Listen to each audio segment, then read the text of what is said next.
Hi, welcome to Sky Notes. In this episode, we answer one of the most common questions in astrology: what if you don't have a birth time? Don't worry, your chart still has tons to say. Then, in the second half, we talk Mars moving into Scorpio, what to expect, what to avoid, and how to use it. So let's go.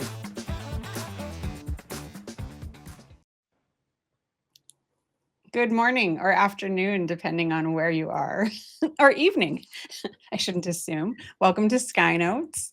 Today we're going to talk about what if you don't have a birth time, right, Lillian? And Yeah, then what's our other topic we're talking we're about? going to talk about Mars ingress into Scorpio.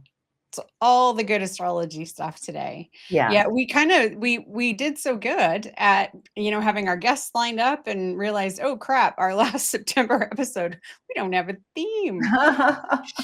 So I visited Google actually, and what if you don't have a birth time is one of the most asked questions. So Mhm. let's talk about that. Yeah. Um, now there's many ways that you can deal with not having a birth time, and there's tons of information you can get from a chart without knowing an exact time. Mhm. But how do you explain if you have a client or a friend who doesn't have a birth time? How do you explain what they're going to lose? Oh, yeah. You know what I mean? Like, how do you I go about that? go right to generational impact. I go to the outer planets. I explain that they share this with their generation. And then I tighten up and go into aspects that they have that would be impactful, regardless of the house they're in. That's what I would frame it as. And then I would say we've got 4 minutes to get an accurate ascendant that would give you how people see you when you show up, how your chart is aligned to give you support for public events or private, and where the obstacles are. So it's pretty different. Generational impact in some aspects. How about you?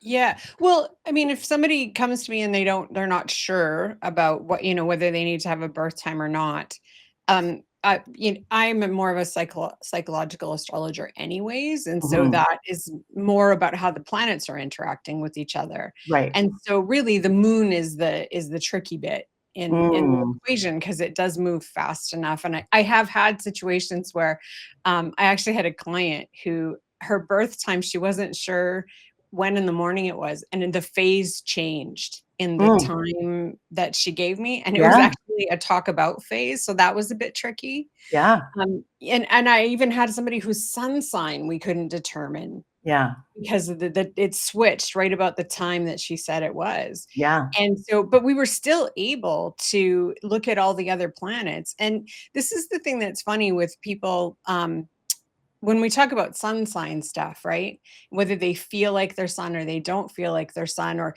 sometimes the cusp story, Mhm. people feel that way, that the cusp is a thing, like they feel like both signs, Yep. right?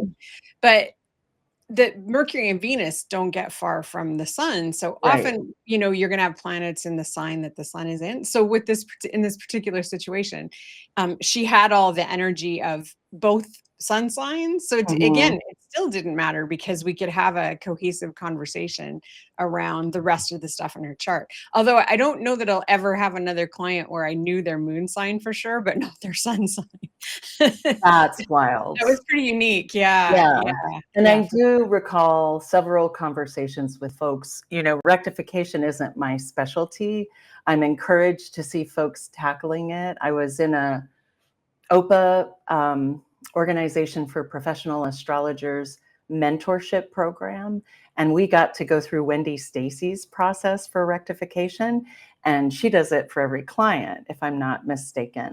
And I recall getting readings from Rob Hand, and he would ask, I want sort of impactful dates from your life, and as specifically as possible, can you share when those happened? And he asked for like 10 of them or something like that. And so I assume there's some of that comparison going on before he hits the client. But I love talking to a client and saying, here's Taurus, Aries energy. Let's get into like where this falls for you. because it's Right. not a bad description of how we move from planet to or sign to sign and impact to impact. Yeah, So right, right. Well, and I mean, where you do lose out is the predictive piece because the chart itself, the wheel, that's the world mhm. around you. And Yeah, so you can't determine which area of life. The more precise your birth time is, the more precise the predictive work is. exactly. And we can look at the chart and know which area of life is going to be impacted and so on. You lose that with birth time, Yeah, with birth time. There are, you can still use if somebody has a roundabout birth time, you can still use perfections. Like, there are right. techniques you can use, but Mhm. the really detailed, predictive work is you lose that when you don't have a precise time of birth.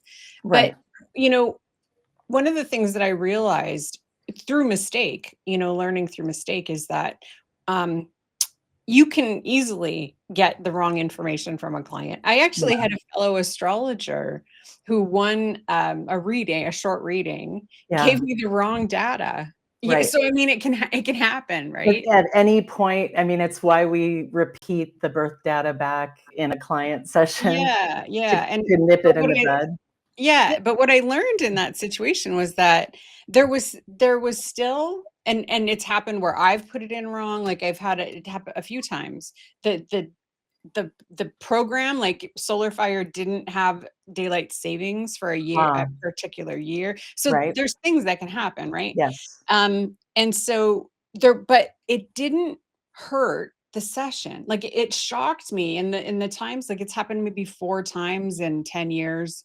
Um, Mhm, but there are things that came up in the consultation that would have mhm. never come up if we would have had Right. the right birth time. Well, I love that oracular notion, if I can kinda expand on that a bit. There was one Yeah. time, Moll Frothingham, great, astrologer, she and I went to a local band, in Seattle, and at the at the location, we had brought, for our purposes, the charts of Marilyn Monroe, James Dean, other folks, who were notable, some Seattle folks, because we happened to be in Seattle, and some random charts from Astrolab. And we were astrologers who were working the oracular angle, and we had folks pick out a chart, and then we would walk through those transits. And there's something about the practice of astrology where you're understanding the, I'm not going to say alchemical, I'm going to straight up say chemical reaction between two things.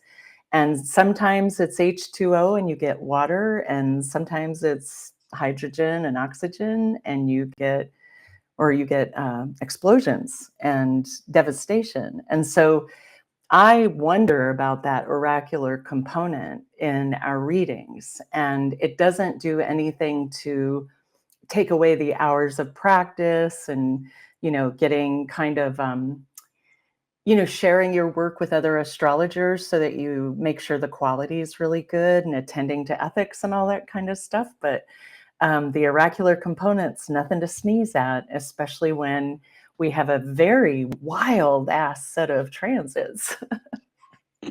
It's true, it's true, and I found, on that vein, I will douse, like, if I'm trying to nail it down, Ah, I'll use some. I'm not a specialist at rectification at all, mhm. and for those who don't know what rectification is, it's basically working backwards, taking events from your life, and Yeah. then using predictive techniques to see the probability of when that might have happened, which time creates a chart the most supports the events you've already gone through. Yes. And so people who do this regularly are, sorry, distracted. I have walking over my head and I wasn't Oh, expecting it.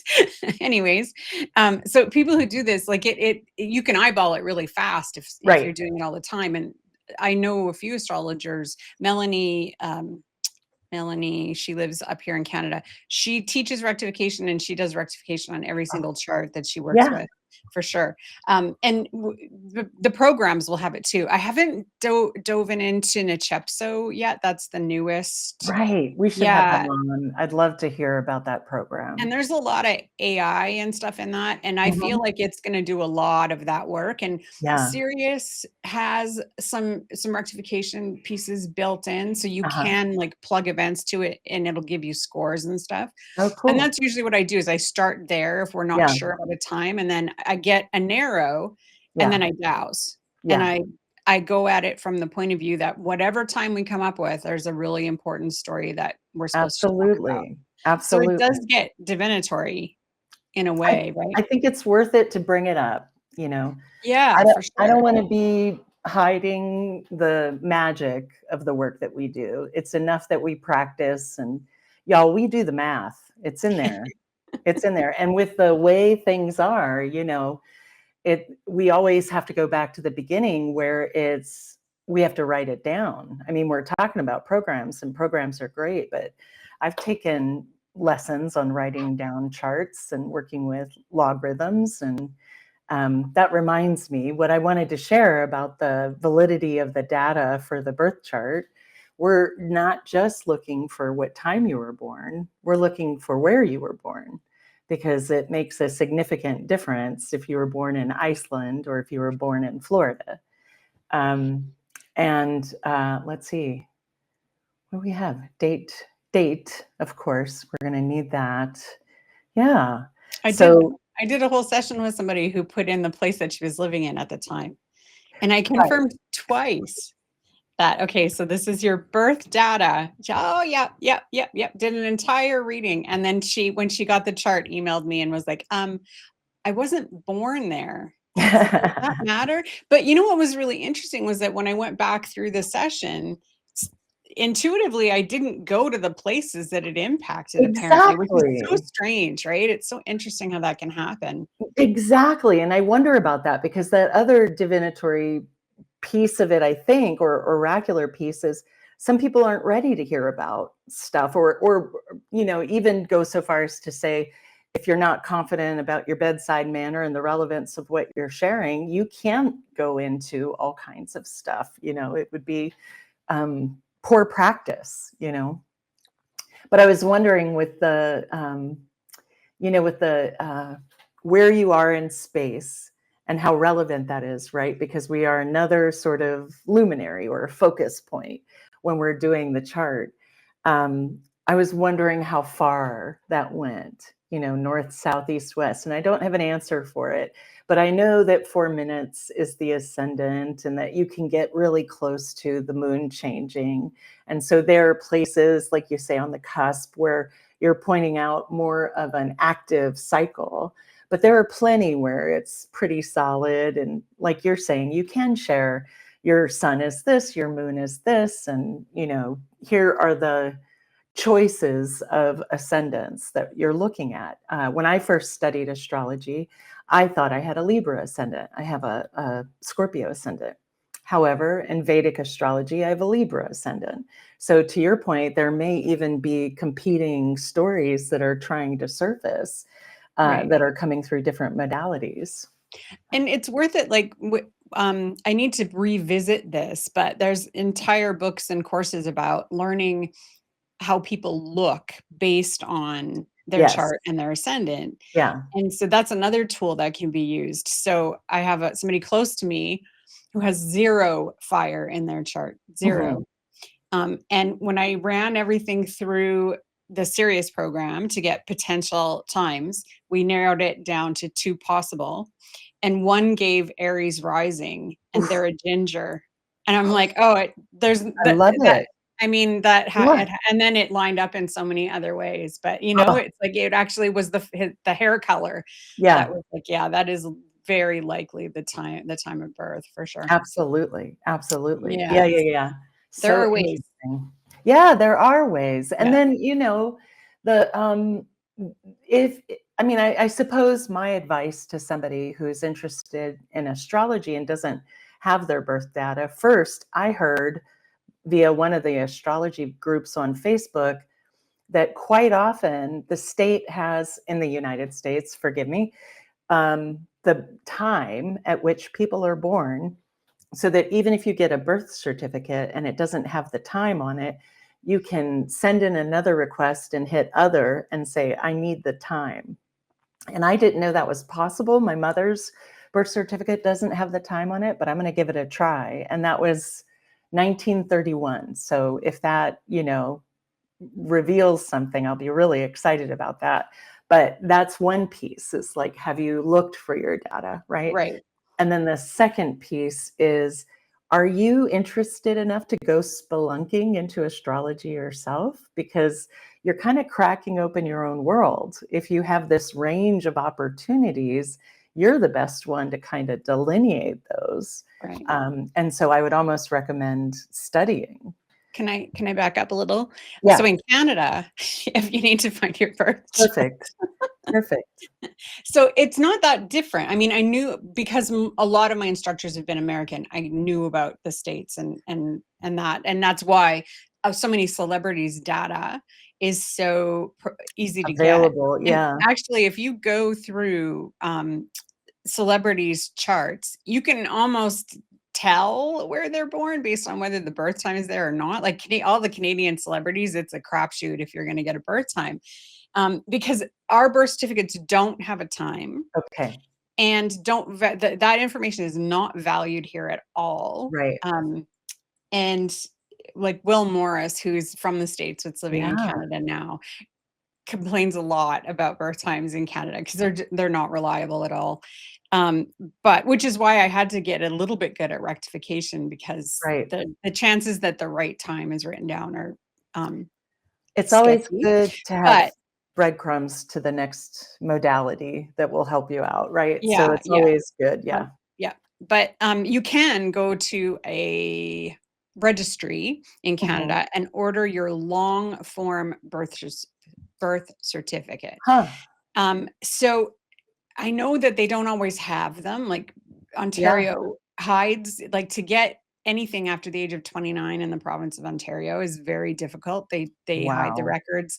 I've read stories about people going after birth data and it taking years and costing thousands of dollars just to get them to move on it. So anyways, Mhm. you never know. But even like I've had the best clues.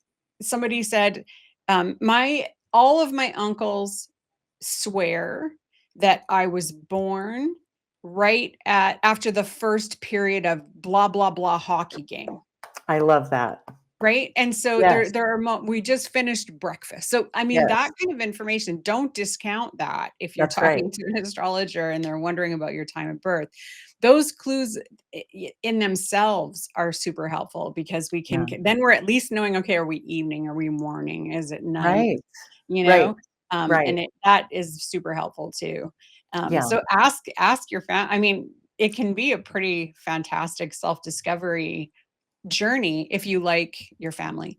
I'm not Yeah. gonna assume you do, because Oh, not it's everybody super does. fun, but I would advise folks ask those questions earlier rather than later, because as a woman who's approaching 59, none of my older siblings remember the joy of my birth, and I can't get them to tell me anything else about it because too much has happened. Yeah. Go The other early. thing, is this true? Baptism records can also have them.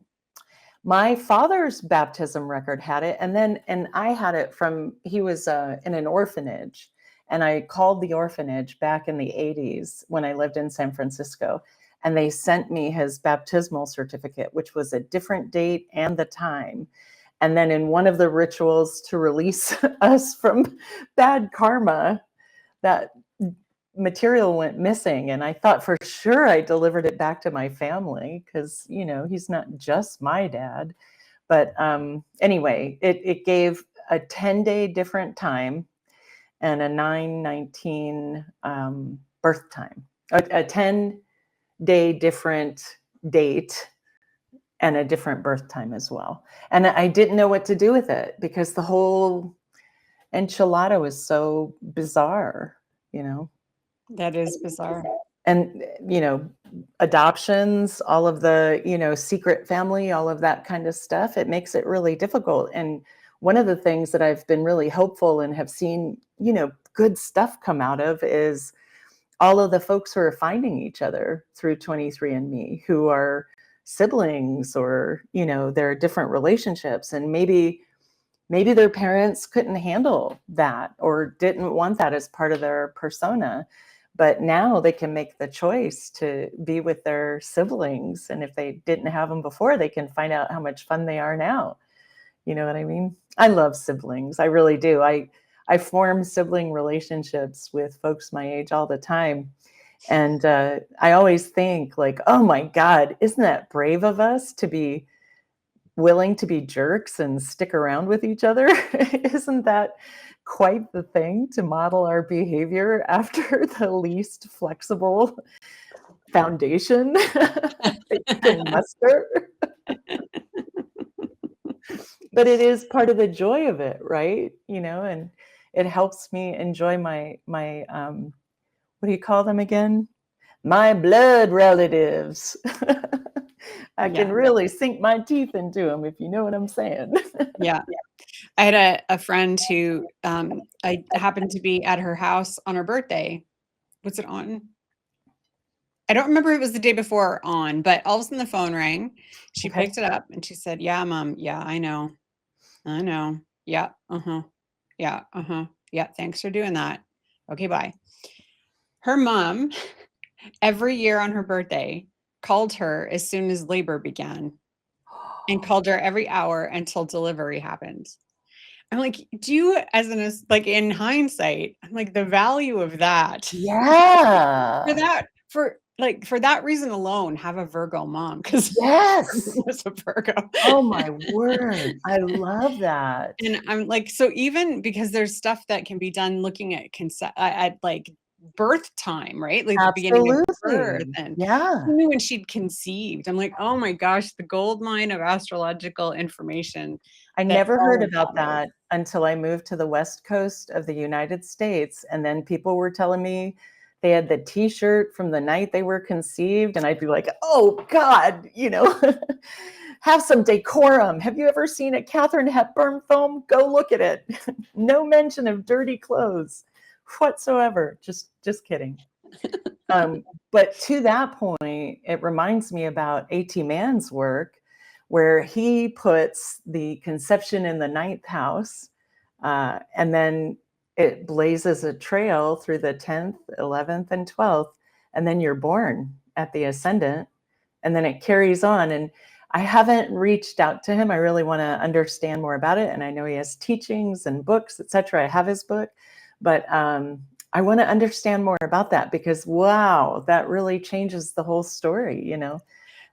I read something recently on social media. Somebody said something about, oh, they deemed the IC the birth canal. Woof. And I'm like, that doesn't feel right to me, because of the roots and the Yes. connection to the family Yes. and all that. To me, that Yes. is the moment of conception. Oh, I love that. I And love then that. we get 9 months, right? And then we Yeah. get, so to Okay. me, the 12th house Yummy. is the birthing until you're That's out. HE man too, right? I Yeah, mean, and that, it's intuitive, right? Because you want to be yeah. seen. And then to your point, you're not saying it, but to say it, we want a foundation. And we don't want to confuse a foundation with when we meet up with other people. It is private, ours, not really accessible generally, except for your family. So, I mean, that's my Yeah. sense of the IC.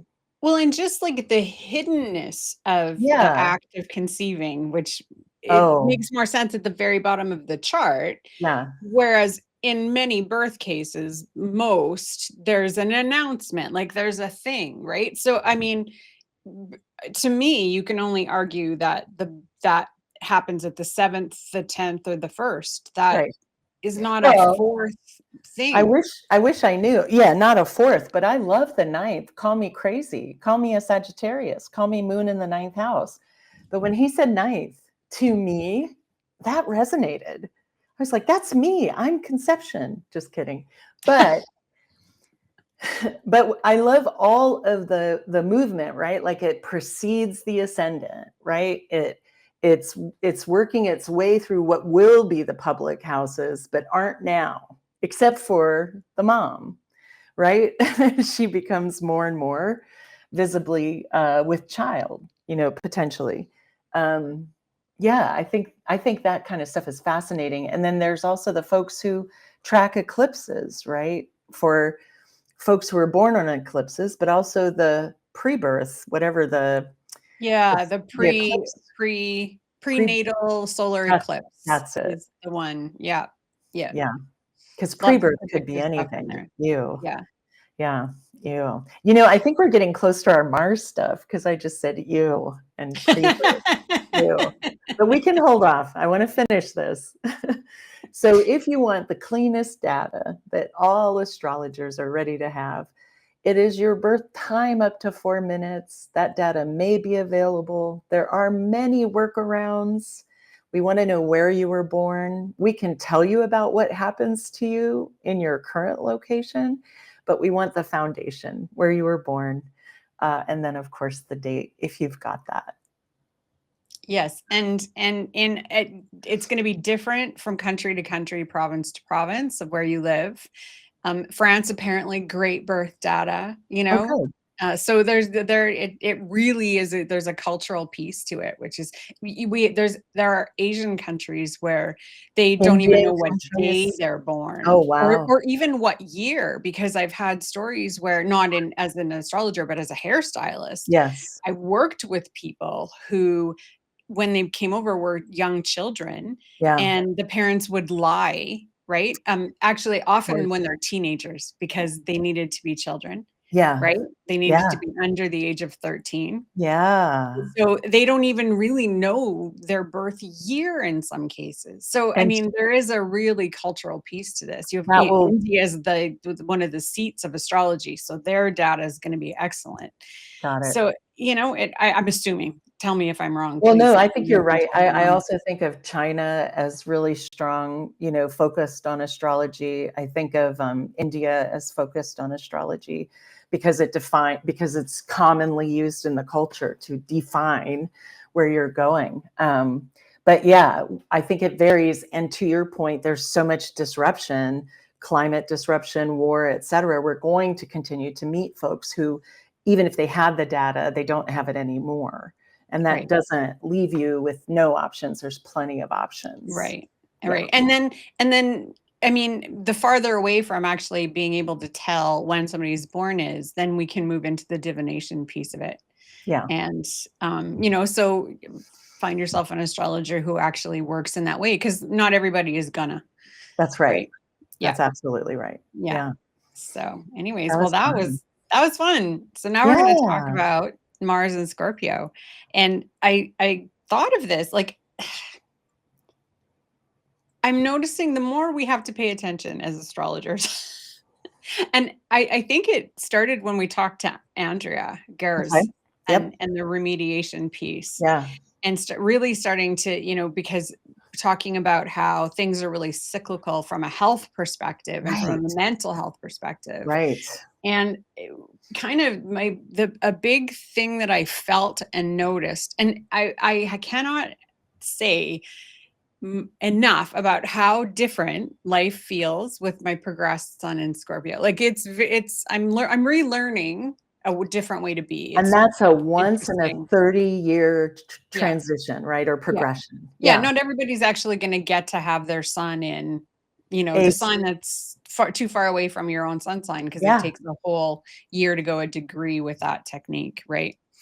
But Mars, when I'm in a Mars year, so let's Yeah. keep that in mind. Like it's a very strong Mars year. So when Mars was with the moon was in Cancer, that's the first time I've ever noticed the ebbs and flows of the moon with Mars, Mhm. and the way that, and like watching people's moodiness, and it was wild and a very Yeah. different experience, this, because I mean, Mars goes through a sign in a year and a half, so Right. we've felt this lots of times, right? But Yes. it's going to be different based on how you're changing. Yeah. um but we haven't had Mars in a sign it likes to be in Mhm. since last spring when it was in Aries. Right. And that has been very obvious. And the Yeah. thing that I noticed this week was Mhm. the difference in social media.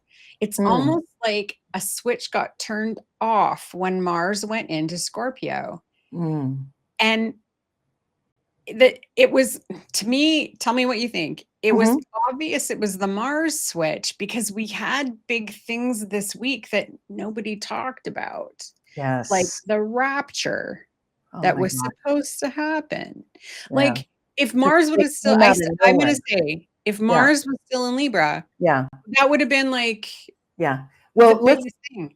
let's take a step back. So personally, Mars is one of your engines, right? Your source of vitality. In EA, the way I was taught, it's there to respond to your Venus, which is your desires that you will get in a healthy or unhealthy way. So you really want to steer them towards the healthy way. And then Venus hands it off to Mars. Mars and goes and gets what it is that you need. But on this wider level, it's typically associated with agitation or anger or volatility or extra energy. I've talked about it before where my husband goes on bike rides, to have emotional digestion happen. Well, he went on something of the order of a 6-hour bike ride and came home sacked. And then Mars went into Scorpio. And then he slowly put himself back together. And now I feel like he's going to have more sensitivity around how to direct that energy. So it's on a broad scale, kind of irritating. With the moon, it often is related to moodiness. But, like, I don't for Yeah, you, tell me correct any of that. Yeah. if you felt a shift. Oh, yeah. Okay. My shift was nothing happened for 2 days. Okay. Yeah. Okay. And so one of the things that we talked about in prep was, we wanted to touch on when we talk about ingresses, we downplay, I think, or ignore, I'm not sure, the real shift from one sign to a next. And like most of them are quite dramatic. Yeah. If you Yeah. actually think about what the signs represent and also what's creating them. So are they, Yes. we went from cardinal to fixed with Mars, right? Exactly. Which is Yeah. very different. Yeah. And so to me, there are one ingresses that I'm more sensitive to, but that I Yeah. realize is based on my chart. But this particular shift, so Mars in Scorpio is now fixed, and Yes. Mars in Scorpio is one of the most tenacious Marses Exactly. there is. Exactly. And so one of the benefits of this, and I think why I'm enjoying it so much, is that if you are prone to Hmm. ADHD type tendencies, to have Mars focused is so helpful, or can be so helpful in getting stuff done. And so, like, if I can give you a small piece of advice at this point in time, the thing that you really need the attention and the focus to get done that you've been dying to get done, use Mars. It's there until November 4th. Use it. Absolutely. Absolutely. Use it. And as you mentioned Andrea before, as she says, it's a shift as easy as go do something. Just go do something. Mars wants expression of energy. There's a whole series of things that can happen when you move into expressing energy. I love that. I love that. Yeah, for sure. For And then sure. the ADHD note, it's funny, and I hope I don't think I'm telling tales out of school, but we've been decluttering like crazy and making our house just yummy, yummy, yummy, and extra yummy. And we got done early yesterday putting the kitchen to rights. And I think I've mentioned it before, so sorry if I keep mentioning it. It's gnat season down here in the South, and so we're like, sanitizer in the sink so they don't grow out of that. And so it's kind of a lot, right? And usually after a lot, we are like, how do you feel? Satisfied? You feel satisfied? Because I love that concept. And I do think you need to ask kids, especially, but for me, I'm going to make an exception. What satisfies you? Can you tell when you're satisfied? All of that kind of noise. And so instead, long story short, my husband developed another project. And then I heard him doing that pre-ADHD diagnosis stuff of like I walked out, I had been kind of chilling out in the bedroom, and I walked out to see where he was because the house is so yummy. He can sit anywhere, and it delights me to see that. And he, without even looking at me, goes, "I would like a seltzer." And this is not my husband typically. And it just made me laugh because yes, that tenacity is back, right? And so it's got an edge to it, a little bit of like, we don't even want to FAFO. He got his seltzer. Do you know what I'm saying? Yeah, yeah, yeah, yeah, And yeah. then I just went and did my own thing, and he came back and he went, "I don't know what that was all about," and showed me Right, some kitten video or something. right, right, But right. like that edge is important, and we want to work the edge. We want to have an edge. It's okay, but we don't want to hurt people. We want to work it. We want to do stuff with it. And so not necessarily sitting in front of a computer. Go take a walk, go hang out with an animal, drive somewhere. Yeah, what's really interesting though about the on the computer thing is that I've been trying to work on some of my business assets, my website, Yeah. things like that, right? And almost immediately with that shift, I was trying to get to the bottom of the problem. Like, and it Wow. was instinctual. I didn't go there on purpose, Yeah. but that's such a scorpionic energy to want to get to the root of the problem and figure out what's causing get down, dig the dirt up. That's I so mean, much fun. I love that you describe that because it makes me feel like you can use that energy because you're going to be in a container. It's fixed. yeah, So yeah, you can find out what you like and don't like about the container you get in when it's fixed and iterate, make right, changes. right. Yeah. Well, and I want to qualify why I feel like there was a social media dip. I mean, to me, the air signs are the most attracted to communicating, Yes. period, but online. Yeah. And so and there was just so much rage There was. I leading mean, it up to was the building, shift. building, building, building, building. Yeah. And Mars and Libra, its tendency, if we just like literally take the themes literally, Mars is aggression Right. and Libra likes passivity. And if you put those two things together, the tendency of Mars and Libra is passive aggressive. Ah, yes. And of course, because of the Venus Libra charm, there's Yes. more of like a tendency to maybe manipulate your way into what you Whoops. need. I'm Whoops. trying to be gentle about it You're because doing I good. know You're doing just fine. and it's effective for sure. Yeah. But it's different. It's a very different energy. And you can see it in the snark when people are online. Like if you want to watch Mars, watch the internet with especially Yes. topics that create fights, because that's going to have a Right. Martian piece, right? So Yeah. if to me, the day that the rapture was supposed to happen, Mhm. there was an opportunity for whoever to, go crazy with that and Oh, really yeah. talk about how it didn't happen. But it was crickets. It was Yeah. crickets. And Yeah.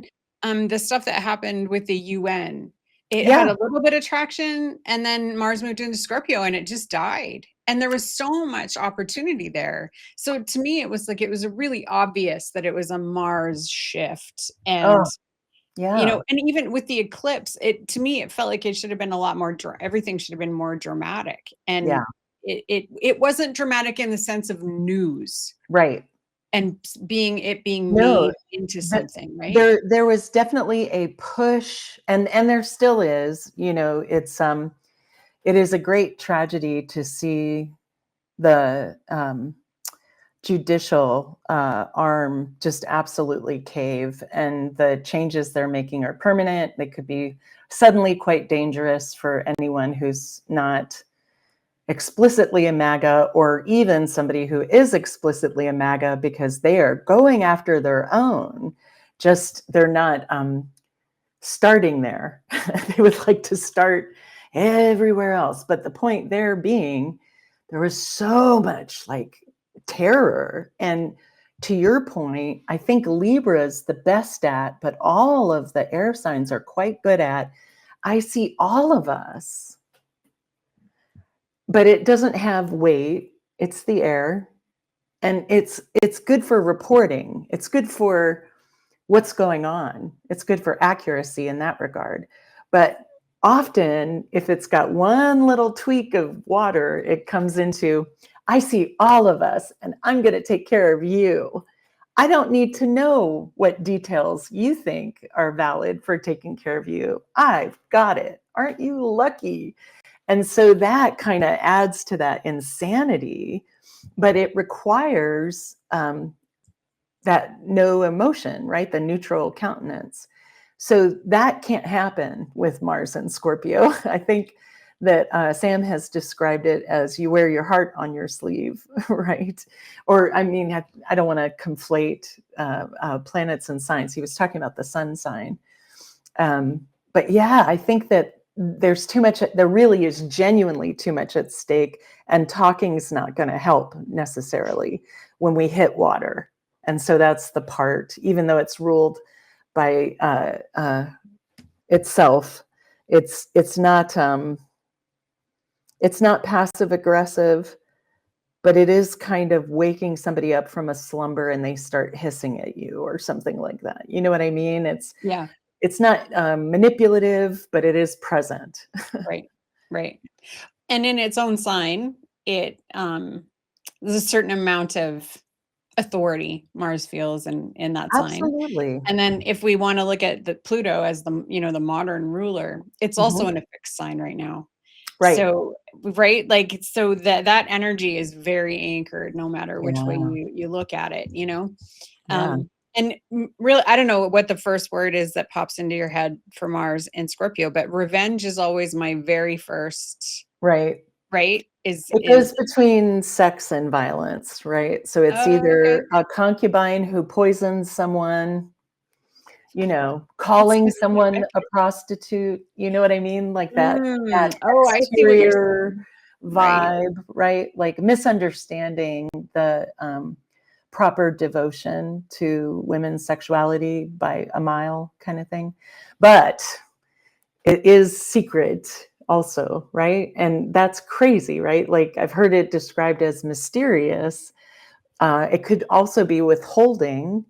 And again, I think that's because we're in cultures right now that by and large do not want to deal with emotional processing with each other and don't really have it. And I think that's part of maturation. You know what I mean? Part of becoming a grown-up is finishing your grudges and you're finishing your resentments, and kind of like, I can say genuinely, I get irritated by a lot, but it is all based on stuff that happened to me so long ago that I don't think about other people as agents, coming at me. That doesn't make any sense to me, and nor do I partake in that. But to your point, I think we talked about this in prep.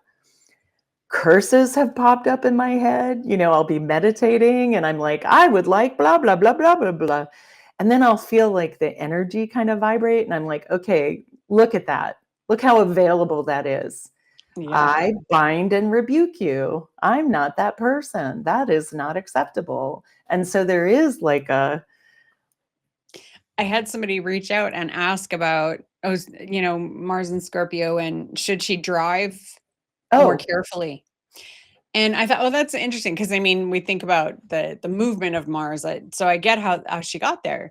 But my thought when she asked that was, yes, but I would be more worried about making somebody mad and then them following you home to a yeah. dark place. You know what I mean? Like there's that Absolutely, vibe absolutely. to Scorpio, Yeah, there you is the know? darkness that can happen. Yeah, Mhm. absolutely. So crime, um, misunderstandings that lead to weird, like, enmeshment, um, Obsession, all that kind of weird. and don't you feel, I mean, I'm going out on a limb here, but I kind of feel like that's a desire to be deeply connected. And Hmm. so it's, when I think about the healthy part of Scorpio, it's this ridiculous intimacy, that's just, I mean, what a blessing, Mhm. there's nothing like being seen by somebody else and accepted even the worst parts of you. Like, I think my husband and I, as an anecdote, had an argument early on where I was being an asshole, and it was pissing me off that I was being an asshole. So I kind of like sat down and like was quiet for a minute. And he said something like, and I might get this wrong, but he said, what goes on when that's happening to you? And I was like, well, this is what goes on and this is what goes on. And he goes, is this like who you are underneath? And I went, no, I'm fighting it as much as you are. And it kind of set the tone. You know what I mean? That he could test and trust that I wasn't looking to refine being more of a jerk or more of an asshole. I was looking for somebody who could hold me accountable without getting stuck in it. And God bless Aries rising, because he was like, he's always like, fuck off with that. What are you doing? You know, you can't lay your weird Cancer shit on me. I'm not doing that. And I love it because I don't want it either. You know, I don't want that. So there's this thing that happens when you don't have subtext, right? Like when there is no passive aggressive for years and years and years, there's nothing but intimacy. And you either do or do not want to do it. There's not like, oh, if I don't do it, it will affect all of this subterranean blah, blah, blah. No, you've attended to the subterranean blah, blah, blah. You know, and that is enough work for everybody for the rest of all of our lives, my opinion. But it creates this like buoyancy, maybe because I'm a Sag, but it creates this sense of like, you're never going to walk on eggshells. There aren't eggshells. And to me, that's the healthiest of Scorpio, is that tenacity being used to like say, you've been kind of a jerk. I'm so in love with you. How do we kind of figure out to accept all of this stuff? You know, another way to put it is Gottman, the relationship therapist, who, after testing for years and years his efficacy, found a 95% accuracy rate as to whether or not couples would stay together. And then his wife swooped in and said that data has no meaning unless you can help people stay in relationships if they have these signatures. Are you seriously going to just condemn people to not being in relationships? And he's, oh, good point. And they say when you meet your partner, you know what you like and don't like about them. And so it's more a matter of, are you going to bang them on the head because they like video games? You know, are you going to take issue with everything that you don't like? Or is the 60% that you love, you know, enough to kind of create table stakes where you still get to be who you are, even though your partner is different? I love it. Yeah. I always, if I don't have personal planets in a sign, or I like Mars and Scorpio is an energy that's pretty foreign to me and my chart. Yes. So what I like to do is just like from an empathic point of view, is I just imagine, like, when I think of Scorpio, it's the deepest point of the ocean, like a stillness that we really, unless you've been there, can't truly imagine. Ooh, I love that. Dark, still, and then Mars, which wants to move. So if you put yourself in the darkest place in the ocean, and then but you still have to move forward, how do you navigate that? Yes. You have to be tenacious, and you Yes. have to be like picky about the way that you do it, and Yes. you have to be you have to keep going because you're down there. You need to, exactly. Life And and there's death. a lot of pressure, and and so it's a gift to us if we're going to use it in a way that's helpful. Mm-hmm. It is not great. Wait, I'm going to back up. Mars and Scorpio can be extremely useful. The issue is that we don't actually know what's going on underneath. Right. We'll find out when we get there.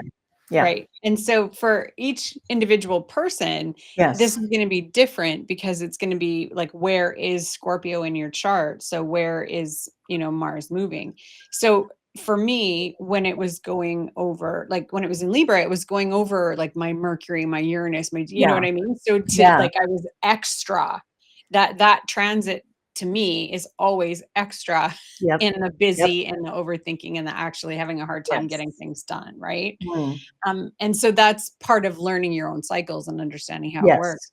Um, but it moves into my eighth and my ninth and into my ninth house. So there is it's different. And the kind of the dangerous is the word that I'm coming up with, but I don't want to make this sound Like a scary or chemical anything. thing, like a face peel. Just Yeah, but I mean, what I'm thinking about is that like that whole like underhanded revengey kind of stuff. volatile, maybe. Volatile Yeah, might is be. there's different parts of the chart where that is going to be more significant for you, right? Yeah, And so knowing that can be helpful if right. you need to be paying attention to um, if somebody's going to come after you for something or you're going to step on the wrong toe at the wrong time and Interesting. So I right. know somebody with Mars, Mars in the Mars and Scorpio in the fifth. So they're going to be cruising up to a return, but they also might be attracting the wrong attention, is kind of what you're saying could be Maybe. a thing. But I Yeah. think about the enemy houses, right? The 12th and the 7th. One Yeah. is hidden, one is not hidden, Right. right? Right. So if Scorpio, if there's and I actually part of Scorpio does start in my 7th house Right. of enemies. So My husband has it there. Yeah. yeah, so just being aware that this is not the time to go on social media and say all the things you've been wanting to say Right. Right. because, you're just I'll putting do yourself in a that situation that's for not everyone because I have it on the first. And you will be prying social media out of my warm, chubby hands um, because I'll gladly move on the second that we're done with it. But whenever I think about, like, really intense Scorpio energy, I always think about the guy who started the CIA Oh yeah, because he had, always like confident, often wrong. That's their motto. so he had Scorpio on the midheaven and the 11th, Oh yes, and yes. the reason why it even crossed my knowledge was that, he had Palace in Scorpio, so it was part of a Palace talk that I did. My goodness. Yeah, well, but and he had I can't remember everything else that's up there, but it's wild that Yeah. he started a secret organization to literally stalk people, Wow. which So is like you can't get more Scorpio on the 11th house than that. I don't want to be Pollyanna about Scorpio because it's a real world out there and real things happen. To your point about secrecy, I remember I mean, I know I talk too much about my life, but sorry, guys, it's our show and not yours. But when I was a kid, and I, thought I was a terrible kid because, if you did certain things, then you were that. And so I went ahead and assigned myself that. And then found out at 16, like that wasn't true at all. And that I had kind of been messed with and then come out into the world. What the heck was I talking about? Why am I doing this? Oh, so yeah. Part of that was my parents got divorced and we became privy to all of this knowledge of what were things my dad had done that, you know, I didn't know about. And that has continued for the rest of my life. Like, I'm sure before I die, I'll hear one or two more things that are shocking, weird, violent for no reason that my dad was a big part of. And so that, I think, plus I got no privacy as a kid. And I think that often happens. People aren't necessarily good with that.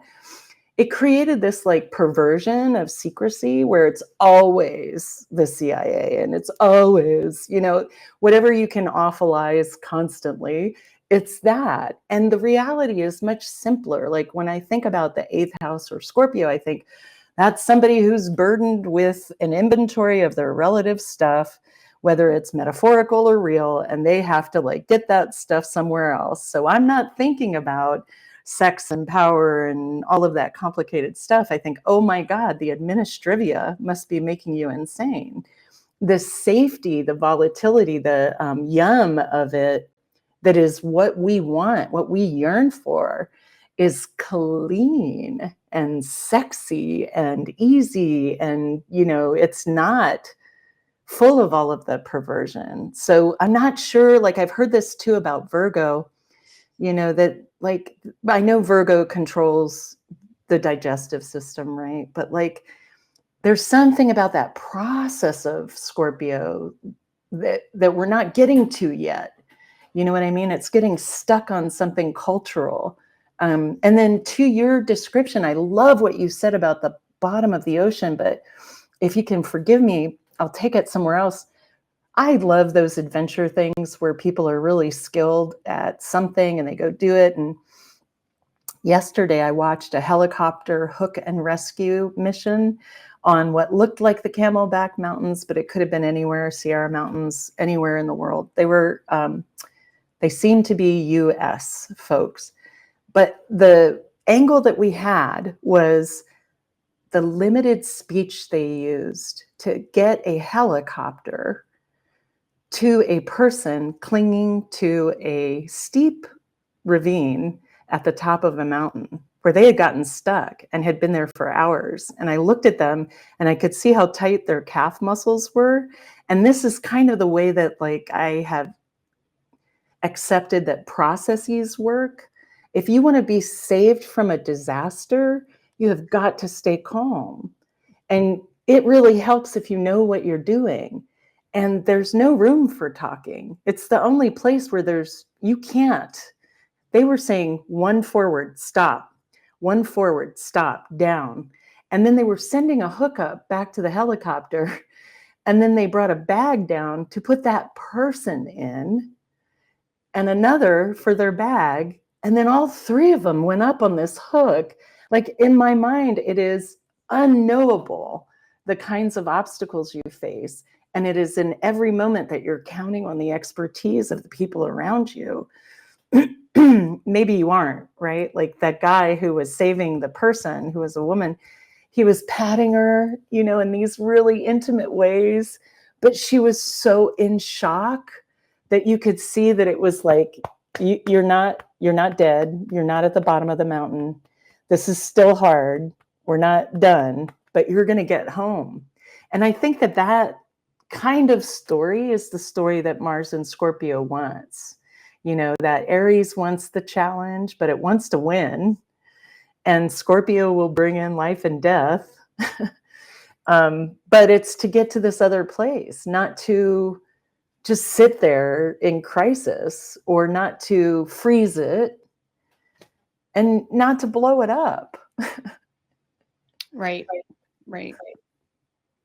And one of the things that came to me while you were talking, just in trying to leave something with people about how to work with this energy, is that like anytime Mars is fixed, especially in a sign it likes to be in, and when we say it likes to be in a sign, it means it operates better there. So, some of the really great things to do are things that you want to develop and keep doing. I love Because that. the fixed always gives you that tenacity to keep going. So, I mean, we can get really literal and say exercise program, because Mars and movement, right? Yep. But this is the thing that came to me while you were talking, because of the nature of Scorpio and that deep psychological draw, whatever you choose to do is likely going to kick up whatever you've been trying to bury in that Scorpio Really good emotion. point. Yeah. Yeah. And that's just And something that, because even in my own, like, dealing with the issue that I've been dealing with, like the mistakes that I've made, my mental loop of going through the mistakes that I've made and trying to counsel myself and tell, I get has it. been I really get it. obvious. So I that's get been it. kind of interesting. Yeah. Yeah. Yeah. I get it. I love that. Yeah. Because you shouldn't be afraid of that, because it's not a sign of failure. The things that are habits or familiar, you have often said, will attract you for the fact that they're familiar. And so it's natural when you're moving away from the familiar for it to feel more uncomfortable than you can handle. And it is really okay. Like the other piece I felt about that, and I loved everything you said, so I'm going to shut up in a minute, because I want you to talk to it. I want to hear more.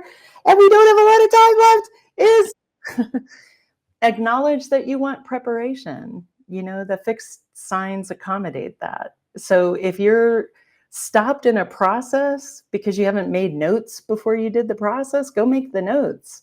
If you want to envision your final thing, I was sharing recently, I think next week I get to go get checked, post-cancer checkup with the surgeon. And every time I think about surgery, I think about the little cartoons I draw for myself of like happy going in, happy in the room if I have to stay, flowers, happy coming home, animals saying hi to me. And I just draw it all the time because I'm trying to make sure I know where I'm going, and that the stuff that comes up that's uncomfortable, it can come up. I'm not trying to be like little princess in a pea. The life can happen. I enjoy that, but it'll give me context so that I'm like, I'm still going to go this way. Definitely. Yes. It definitely, I am not saying don't pick a thing to do, because it's okay. This is the thing that's interesting to me about Scorpio, is that I think it often gets a bad rap because of what it brings up in the non-Scorpios, Fair. of the stuff that it draws Fair. from Yes. people, right? Whether it's their own reactions or it's their own history or whatever, right? But it is valuable. I know when the progressed moon is going through Scorpio for people, it's like every book you read is like, go to therapy. This is the most beneficial time you'll ever have if you go to therapy now. I So we're all love going to go that. through a little bit of Mars therapy, whether we want to or not. Yeah. But, if there is something that you have been like telling yourself, I want to do it, I want to get this going, I I love want this that. to be something that lasts, use the Mars and Scorpio energy, man. And it'll Yeah. grow when Mars goes into Sagittarius and Jupiter's in charge. So Yum. how the cycle works, man. And then Love it it. goes into Capricorn, Mars does, and it loves being there too. So we've got some good Mars stuff going on for the next while for getting Yeah. stuff done and moving ourselves forward and, fighting the good fight, as they I love say. it. Getting traction. Yay. Excellent. Well, this was great. We could just keep talking. Thank if you. you Yeah, we could. That's the problem. We could keep talking forever. So thank you to the people who stayed around and Yep. watched, and thanks everybody who watches once it's up.